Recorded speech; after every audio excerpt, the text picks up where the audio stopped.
The boarding gate closed with a final thud as I watched my sister's plane taxi away. In my arms, 5-year-old Emma clutched her teddy bear, tears streaming down her face. "Where's Mommy going?" she whispered. I had 60 minutes to catch my own flight, but my sister had just vanished into thin air. My name is Nora, and I'm 34 years old. I work as a project manager for a tech company in Denver. Nothing glamorous, but it pays the bills and gives me flexibility to travel. I've always been the responsible one in our family. The sister who shows up when needed, who never asks for anything in return. My younger sister Cassie has always been the opposite. Spontaneous, charming, and somehow convinced that the world owes her everything on a silver platter. When she'd Emma 5 years ago, I thought motherhood might change her. I was wrong. But here's what Cassie doesn't know about her boring, predictable sister. I wasn't always this way. Before me corporate life, I spent 3 years backpacking through Southeast Asia, learning languages, picking up survival skills most people only see in movies. I can navigate any city blindfolded, negotiate in 4 languages, and I've got connections in places that would surprise everyone who thinks I'm just another office drone. Drop your location in the comments, I read. Everyone? I want to know where you're watching from, because what happened next at that airport is going to show my sister exactly what happens when you mess with the wrong person's family time. The whole disaster started 3 weeks earlier, when Cassie called me sobbing about needing a sister vacation to Cabo. She'd been overwhelmed with single motherhood, she said, and desperately needed adult time. "Could I please watch Emma for just 4 days? I'll pay for your flight," she promised. "We can fly out together. You can have a mini vacation too. And I'll take Emma to my friend's resort while you explore Puerto Vallarta." I should have known. Something was off when she insisted on booking separate return flights. "Different airline rewards programs," she explained with that innocent smile I'd fallen for my entire life. Everything seemed normal at Denver International. Emma was excited about her first plane ride, chattering about seeing dolphins and building sandcastles with Mommy. Cassie was unusually attentive, buying Emma toys and snacks, even getting her face painted like a butterfly at one of those overpriced airport kiosks. Our flights were supposed to be an hour apart, hers to Cabo, mine to Puerto Vallarta with Emma. But as we sat at her gate, Cassie kept checking her phone with increasing agitation. "There's been a change of plans," she announced 30 minutes before boarding. "Emma's going with you to Puerto Vallarta first, then I'll pick her up there in a couple days." Red flags started waving, but Emma was so excited, I didn't want to cause a scene. "Cassie, what's really going on?" "Nothing." "God, you're so paranoid."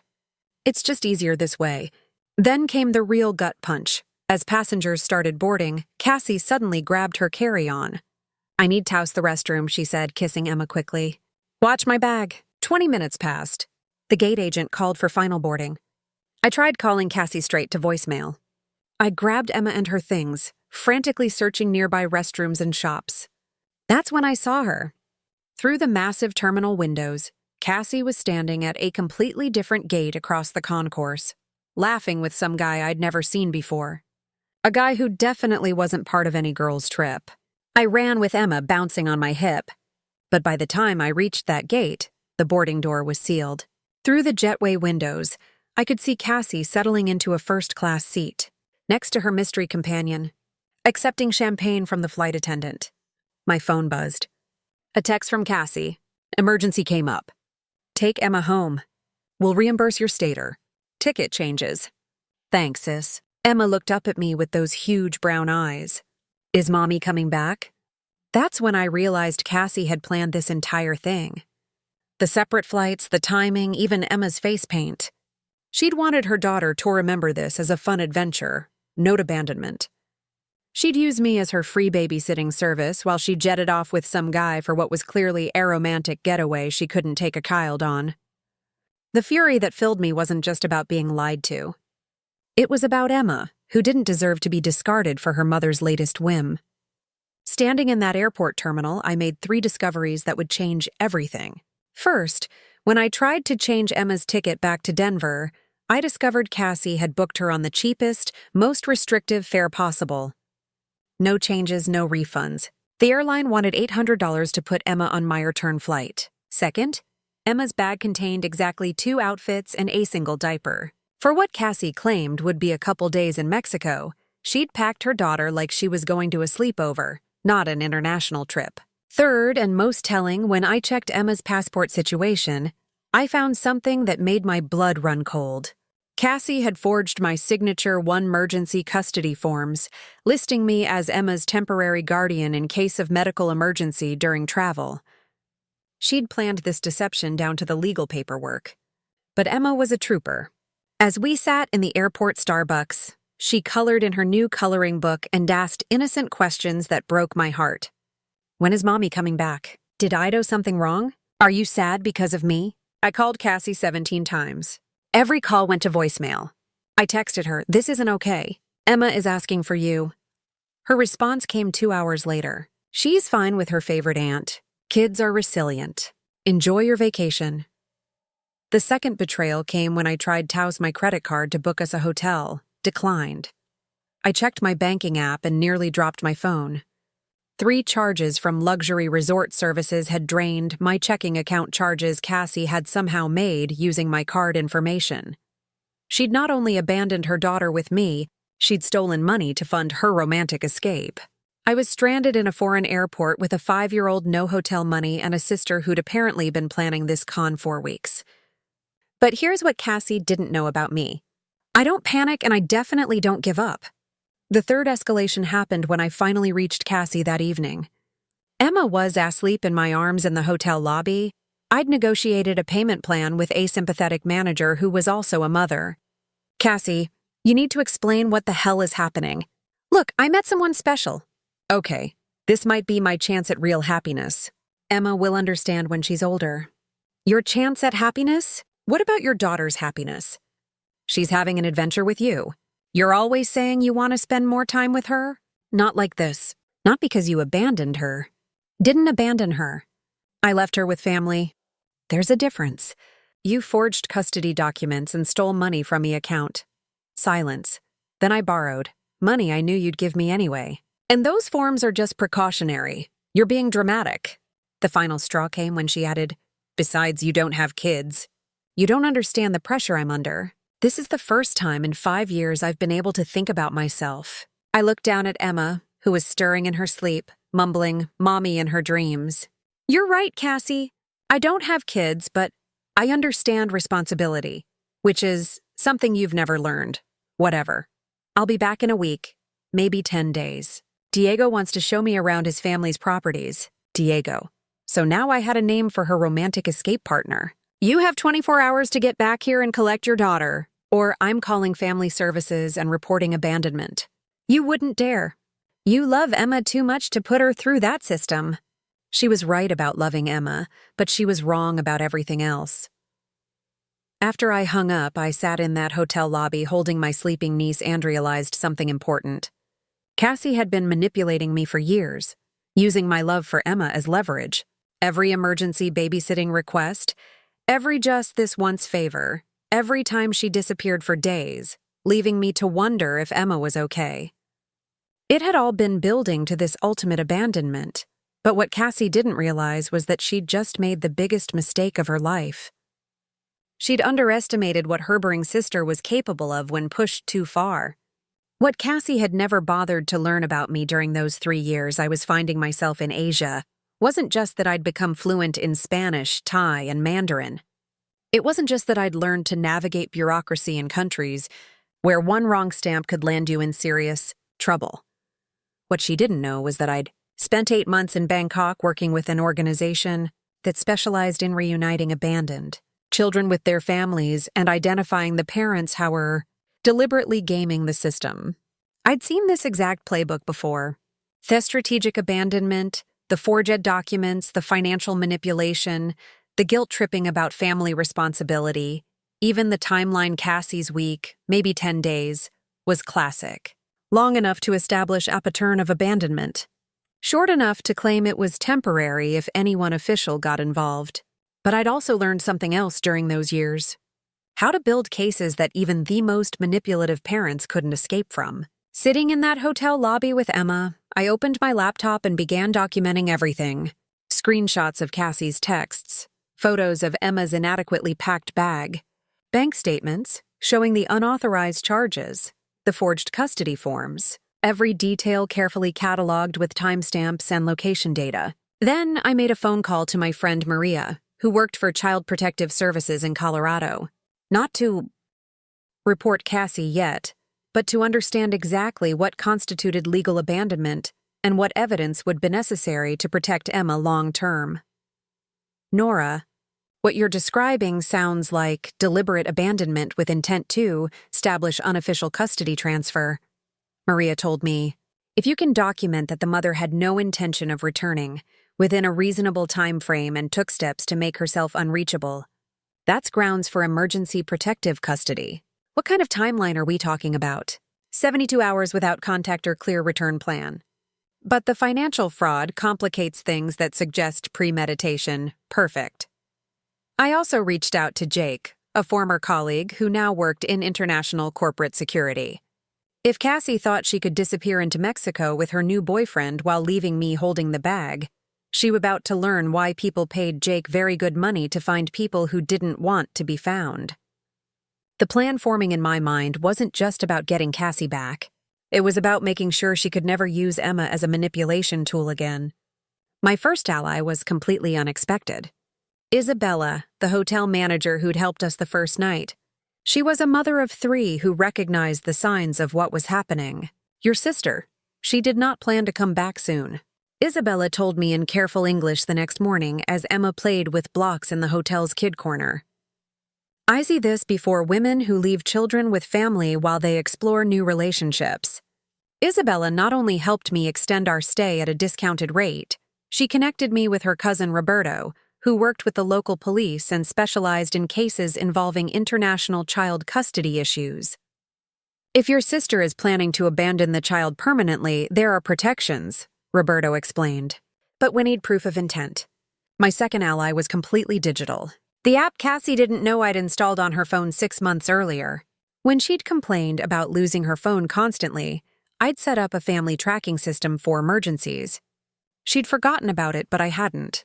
I could see exactly where she was. A luxury resort in Paddle Caraman, 3 hours away from where she told me to meet her.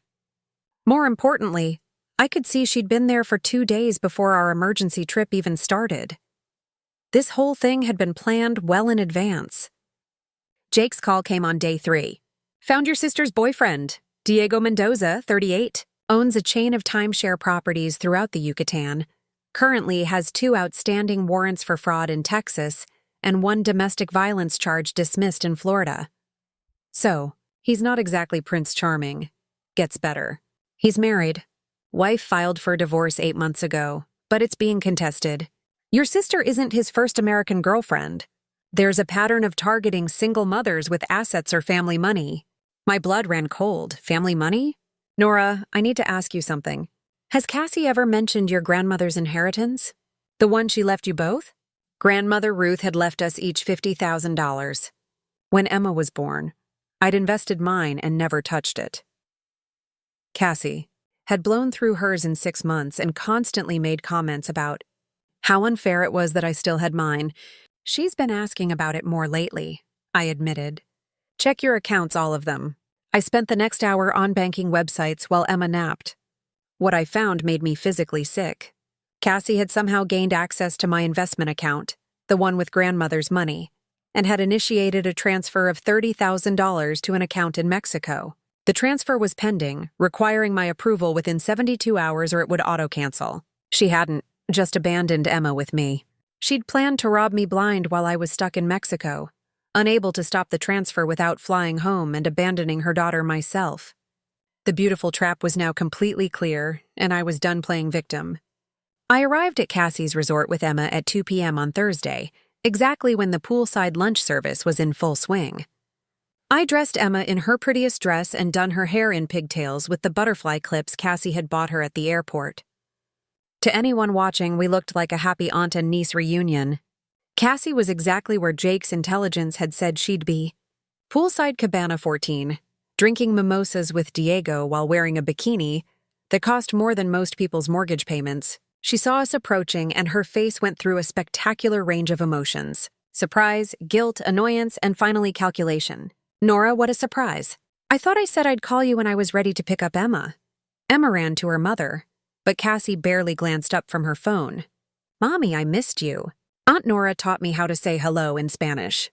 "That's nice, baby. Mommy's talking to grown-ups right now." Diego looked me up and down with obvious dismissal. "So, this is the babysitting sister. Cassie told me you were happy to help out with the kid." "Actually," I said, setting down the folder I'd been carrying, "I'm here to deliver some paperwork." "Cassie, we need to talk." "Can it wait?" "We're about to head out on Diego's yacht." "No, it can't wait." I opened the folder and handed her the first document. "This is a report I filed with Child Protective Services, documenting the abandonment of Emma Rodriguez Parker at Denver International Airport on March 15th. Cassie's mimosa glass stopped halfway to her lips. "You did what?" "I documented everything. The forged custody papers, the unauthorized charges to my credit card, the fact that you packed Emma for a sleepover when you claimed this was a multi-day international trip." Diego was suddenly paying attention. "Cassie, what is she talking about?" I handed Cassie the second document.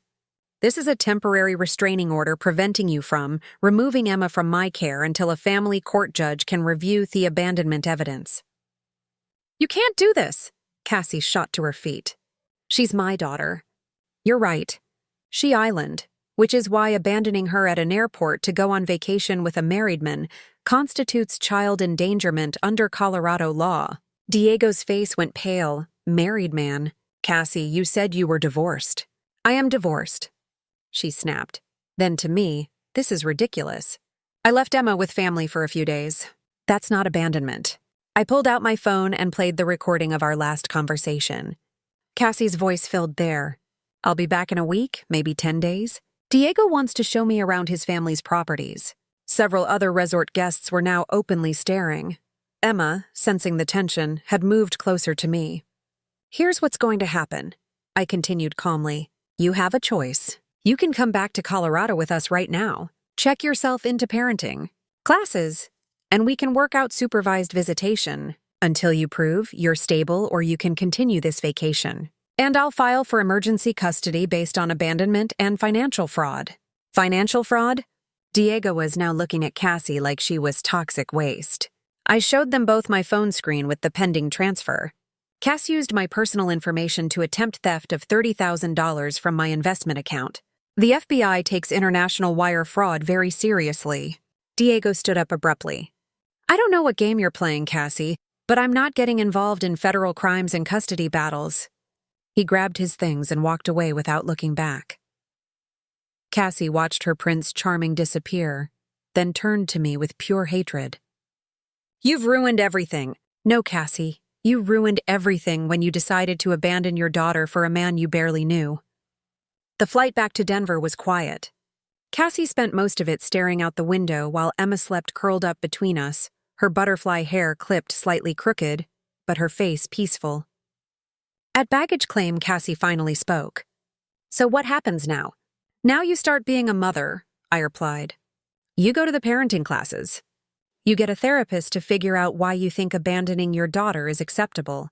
And you never ever use Emma as a manipulation tool again." "And if I don't," I looked at her directly, "then Emma comes to live with me permanently, and you get supervised visits twice a month until she's 18.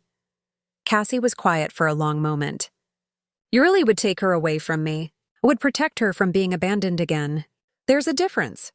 3 months later, Cassie has attended every parenting, class and therapy session required by our family court agreement.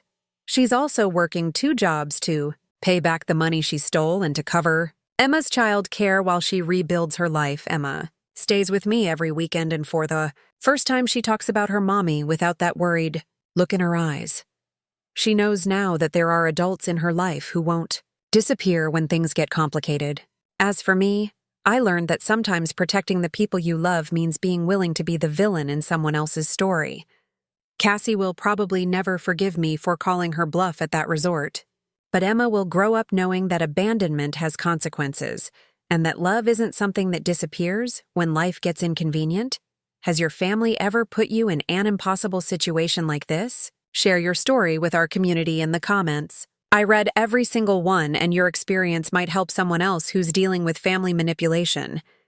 If this story resonated with you, hit subscribe and let me know where you're watching from. Sometimes the hardest thing about family is learning when to say enough.